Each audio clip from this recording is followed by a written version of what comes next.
नमस्कार मित्रांनो, टेक्नॉलॉजी मराठीमध्ये तुमचं स्वागत आहे। तर आज मी तुमच्यासाठी घेऊन आलो आहे की पोलीस व्हेरिफिकेशन सर्टिफिकेट कशा प्रकारे अप्लाय करायचं व त्यासाठी कुठले कुठले कागदपत्रे लागतील ते मी तुम्हाला या व्हिडिओमध्ये सांगणार आहे। चला तर मग व्हिडिओला सुरुवात करूयात। तर सर्वात आधी आपण बघून घेऊया की आपल्याला कुठले कुठले डॉक्युमेंट्स लागणार आहेत।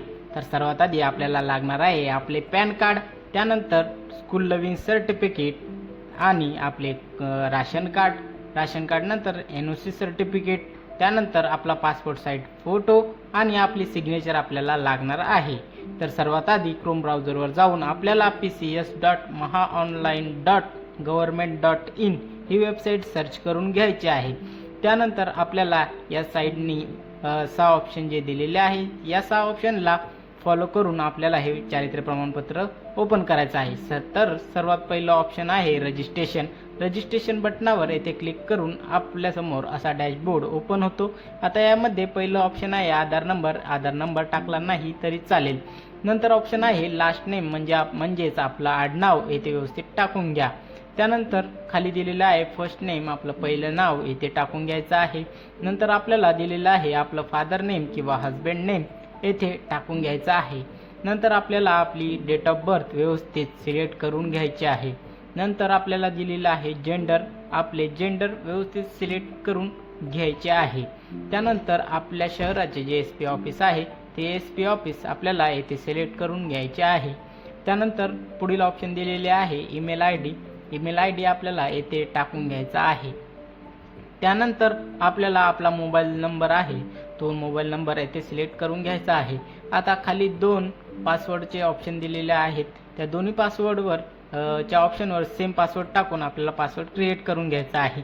त्यानंतर सगळ्यात लास्टचे ऑप्शन आहे जे आपल्याला खाली 3 नंबर दिलेले आहे त्यामुळे त्या नंबरमध्ये आपल्याला विचारतात what is the first number, म्हणजे यातील पहिला नंबर आपल्याला टाकून फर्स्ट सबमिट बटनावर क्लिक करून घ्यायचा आहे। तर आपल्याला येथे आपला युजर नेम म्हणजेच मोबाईल नंबर येथे टाकून घ्यायचा आहे। त्यानंतर आपण जो पासवर्ड क्रिएट केला आहे तो आपल्याला येथे टाकून घ्यायचा आहे। नंतर आपल्याला खाली कॅप्चर दिलेला आहे, तर कॅप्चर येथे फिल करून आपल्याला लॉग इन बटनावर क्लिक करून घ्यायचा आहे।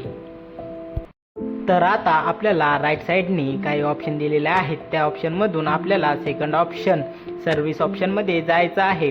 सर्व्हिस ऑप्शन मध्ये गेल्यानंतर आपल्या पुढे कॅरेक्टर सर्टिफिकेट, त्यानंतर सिक्युरिटी गार्ड सर्टिफिकेट आणि पोलीस क्लिअरन्स सर्टिफिकेट असे 3 ऑप्शन आहेत। तर आपल्याला सिक्युरिटी गार्डसाठी सर्टिफिकेट अप्लाय करायचं आहे, तर सिक्युरिटी गार्डवर क्लिक करूया। त्यानंतर आपल्या समोर दिलेलं आहे की आपल्याला कुठले कुठले डॉक्युमेंट्स या ऑप्शनपैकी लागणार आहेत, तर ही लिस्ट आपल्याला इथे दिलेली आहे। तर त्यानंतर या खाली आपल्याला नेक्स्ट पेज दिलेलं आहे, त्या नेक्स्ट पेजवर आपल्याला क्लिक करून घ्यायचं आहे। त्यानंतर आपल्याला काही जनरल इन्फॉर्मेशन मागतात, ती इन्फॉर्मेशन आपल्याला इथे फिल करावी लागतेच। जसं की आपलं जे नाव आहे फॉर एक्झाम्पल गजानन वाघ, जसं की आपल्याला आपलं नाव पहिले पाहिजे नंतर आडनाव पाहिजे तसं आपल्याला इथे फिल करून घ्यायचं आहे। तर आता खाली ऑप्शन दिलेलं आहे आपलं ID नेम मध्ये आपल्याला इथे पॅन कार्ड सिलेक्ट करून शेजारी आपल्याला आपला पॅन कार्ड नंबर टाकून घ्यायचा आहे। नंतर खाली प्लेस ऑफ बर्थ दिलेला आहे, इथे आपली जन्माचं जे ठिकाण आहे ते व्यवस्थित भरून घ्यायचं आहे। आपलं जन्माचं ठिकाण भरल्यानंतर खाली आपल्याला आपल्या फादरची इन्फॉर्मेशन मागतात, ती इन्फॉर्मेशन इथे भरून घ्यायची आहे। आता इथे दिलेलं आहे फादर डेट ऑफ बर्थ, त्यानंतर दिलेलं आहे फादर लास्ट नेम, हे सर्व डिटेल्स आपल्याला येथे भरून घ्यायची आहे।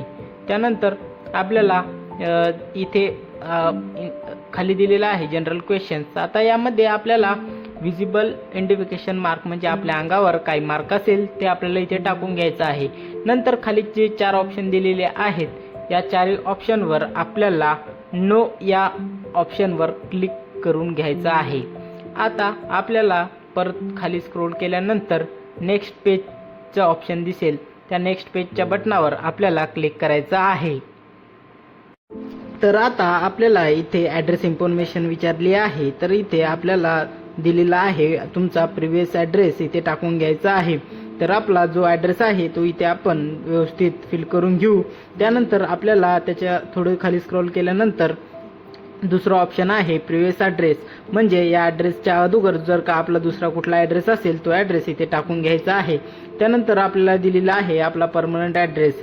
जर का वरील ॲड्रेस जर का सेम असेल तर तुम्ही या बॉक्सवर राईट क्लिक करून सेमचा भाव करू शकता. त्यानंतर खाली आपल्याला दिलेला आहे company name and address where NOC, म्हणजे जी NOC आपण इथे भरणार आहे त्या कंपनीची व्यवस्थित डिटेल्स इथे भरायचे आहे. तसेच पहिला ऑप्शन दिलेला आहे डिझिग्नेशन, म्हणजे कुठल्या पदासाठी तुम्ही अर्ज करत आहात ते डिझिग्नेशन तुम्हाला तिथे टाकायचं आहे. नंतर कंपनी नेम आणि त्या कंपनीचा ॲड्रेस व्यवस्थित फिल करून त्याचा पिनकोड वगैरे व्यवस्थित टाकून आपल्याला घ्यायचा आहे. त्यानंतर थोडं खाली स्क्रोल केल्यानंतर आपल्याला इथे दिलेलं आहे की मागील 10 वर्ष तुम्ही कुठे स्थायिक होता, म्हणजे आपला मागील 10 वर्षाचा ॲड्रेस इथे टाकून घ्यायचा आहे. फॉर्ममध्ये आपण म्हणजेच आपला जेव्हापासून जन्म झालेला आहे ती डेट आपण टाकू शकता किंवा त्याच्या अगोदरची डेट सुद्धा टाकू शकता.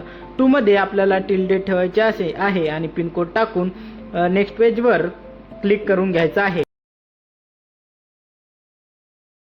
तर आता या पेजवर आल्यानंतर आपल्याला येथे विचारलं गेलेलं आहे की आपल्या 2 जवळच्या व्यक्तीचे नाव, ॲड्रेस आणि मोबाईल नंबर व्यवस्थित सबमिट करून घ्यायचा आहे. तर आपल्या 2 व्यक्तींचे व्यवस्थित नाव आणि ॲड्रेस टाकून खालील नेक्स्ट पेज दिलेला आहे त्या नेक्स्ट पेजच्या बटनावर क्लिक करून घ्यायचं आहे. आता आपल्याला येथे लोकल पोलीस स्टेशन ॲड्रेस विचारला आहे. येथे डिस्ट्रिक्ट व्यवस्थित सिलेक्ट करून खाली आपले लोकल पोलीस स्टेशन निवडून आपल्याला खाली एक बॉक्स दिलेला आहे त्यावर राईट टिक मार्क करून येथे प्लेस टाकायचा आहे, म्हणजे आपण फॉर्म कुठे भरला आहे तो प्लेस इथे टाकून घ्यायचा आहे. त्यानंतर खाली सबमिट बटन दिलेलं आहे त्या सबमिट बटनावर क्लिक करून घ्यायचा आहे. तर आपला ॲप्लिकेशन नंबर येथे जनरेट झालेला आहे. आता इथे ओके बटनावर क्लिक करून घ्यायचा आहे. या पेजवर आल्यानंतर आपल्याला इथे आपला पासपोर्ट साईज फोटो अपलोड करायचा आहे. तर अपलोड बटनावर क्लिक केल्यानंतर आपल्याला इथे सांगितलं आहे की आपला जो फोटो आहे तो 5 KB ते 20 KBच्या मधोमध असला पाहिजे. त्यानंतर आपल्या फोटोची साईज इथे दिलेली आहे, जसे की 160 पिक्सल ते 200 किंवा 212 पिक्सल एवढा असायला हवा. त्यानंतर आपल्याला सेम आपले सिग्नेचर सुद्धा आहे ती सुद्धा आपल्याला व्यवस्थित याचप्रमाणे साईज ठेवायची आहे.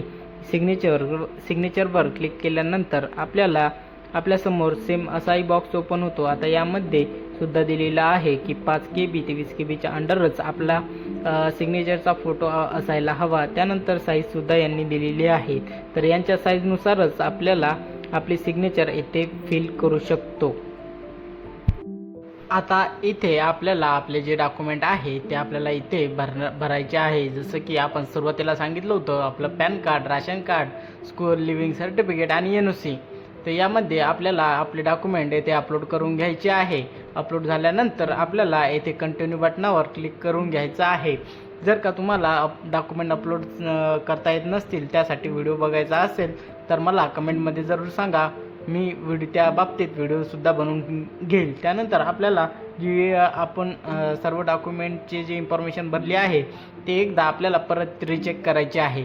रिचेक केल्यानंतर आपल्याला इथे प्रोसीड टू पेमेंटचा ऑप्शन येत आहे. आता या प्रोसीड टू पेमेंटच्या ऑप्शनवर क्लिक करून आपल्याला येथे पे ऑनलाईन या ऑप्शनवर क्लिक करून आपल्याला पेमेंटवर क्लिक करायचं आहे. आता इथे हे 4 मेथड दिलेले आहे, याच्यातून आपण पेमेंट करू शकतो. त्यामध्ये IMPSला सिलेक्ट करून आपल्याला प्रोसीड टू पेमेंटवर क्लिक करून घ्यायचं आहे. आता इथे क्लिक केल्यानंतर आपल्यासमोर असं या प्रकारे पेज ओपन होईल. आता यामध्ये आपण ऑनलाईन पे सुद्धा करू शकतो, जसं की फोनपे, गुगल पे यानुसार आपण करू शकतो. आता हे इथे दिलेलं आहे net banking, credit card, QR code. आता मी QR कोडवर क्लिक करून घेतो. आता खाली दिलेलं आहे मेक पेमेंट, त्यावर क्लिक आपल्याला करून घ्यायचं आहे. इथे भीम ॲप सिलेक्ट करून मेक पेमेंट या ऑप्शनवर क्लिक करून घ्यायचं आहे. आता इथे क्लिक केल्यानंतर आपल्याला शो QR कोडवर क्लिक करायचं आहे. आता आपल्याला QR कोड इथे एनेबल होऊन जाईल. या QR कोडवर आपल्याला आपलं पेमेंट सेंड करायचं आहे. आता साईडला आपल्याला 223 रुपये हे पेमेंट दिलेलं आहे. तर आपल्याला हे QR स्कॅन करून आपण येथे पेमेंट करू शकतो. जर का तुम्हाला व्हिडिओ आवडला असेल तर चॅनलला सबस्क्राईब नक्की करा.